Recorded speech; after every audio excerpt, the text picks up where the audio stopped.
Українці, українки, наші захисники і захисниці.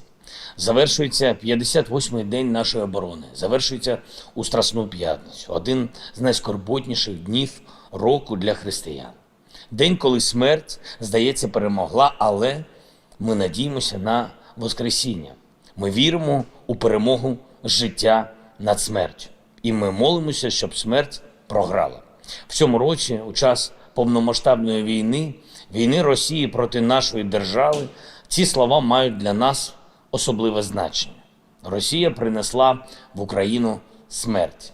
Після 8 років жорсткої війни на Донбасі Росія захотіла знищити нашу державу повністю. Буквально позбавити українців права, нашого права на життя.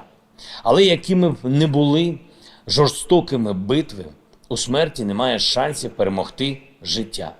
Це знає кожна людина, це знає кожен християнин. Це базовий елемент нашої культури. Можливо, в сучасній російській культурі цього вже не існує. Бо щоб зробити все, що вони наробили проти українців, у наших містах треба вбити в собі людину. Бо людина будь-якої віри просто не може такого зробити. Але для нашої культури усе це має значення і матиме значення. І життя точно переможе смерть. Я вдячний нашим британським друзям за важливе символічне рішення, яке було оголошено саме сьогодні про повернення посольства в Київ. Велика Британія стала 21-ю державою, яка повертає дипломатичне представництво в нашу столицю. І це свідчить про те, що не ми одні віримо в перемогу життя над смертю.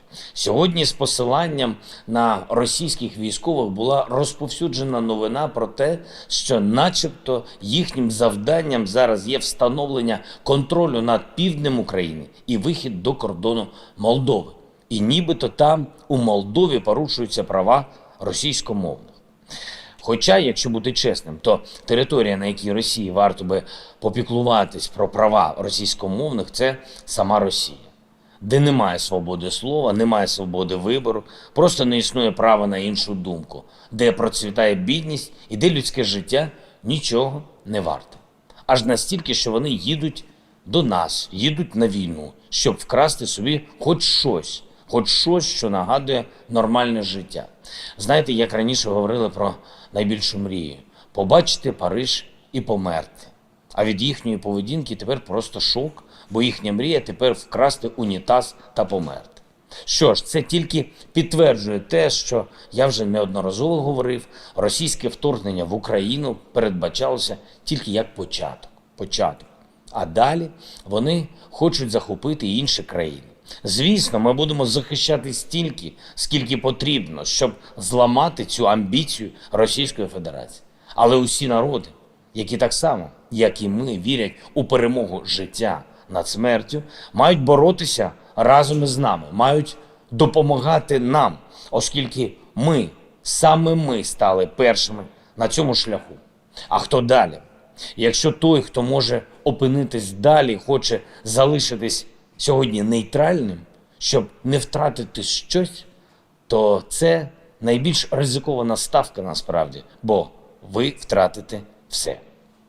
Збройні сили України продовжують стримувати атаки російських загарбників на сході та на півдні нашої держави. Ізюмський напрямок, Донбас, Приазов'я, Маріуполь, Херсонська область – це ті місця, де зараз вирішується доля цієї війни і майбутнього нашої держави. В Слов'янську, Краматорську, загалом в Донецькій області, в Попасній та загалом і в Луганській області, в Харкові, у навколишніх районах окупанти намагаються реалізувати примітивну мету – вбити якнайбільше і знищити все, що вони бачать. І я вдячний кожному нашому захиснику і кожній нашій захисниці, які хоробро тримаються і привчають російську армію до думки про те, що російські шанси у цій війні можуть бути меншими, ніж українські. І як і кожного ранку, як і кожного дня, як і кожного вечора ми сьогодні приділяли максимальну увагу тому, щоб забезпечити наших військових усією необхідною зброєю. Це завдання номер 1 для нашої держави. І я вдячний усім нашим партнерам, які нарешті почули нас, які передають нам саме те, що ми просили. Бо ми точно знаємо, що з цією зброєю ми зможемо врятувати життя тисяч людей. І можемо показати окупантам, що день, коли вони змушені будуть залишити Україну, наближається. Продовжується повернення нормального життя на території, які звільнені від окупантів. Якщо на початок цього тижня розмінування відбулось у 70 населених пунктах, то станом на сьогодні розміновано 184 населених пункти. Звісно, потрібно зробити ще дуже багато, але темп, я вважаю, непоганий. Гуманітарні штаби працюють на території вже більше ніж 500 деокупованих населених пунктів. Щодобово додаються майже по 100 населених пунктів, куди ми повертаємо медичні та освітні послуги, роботу органів соціального захисту, фінансові установи.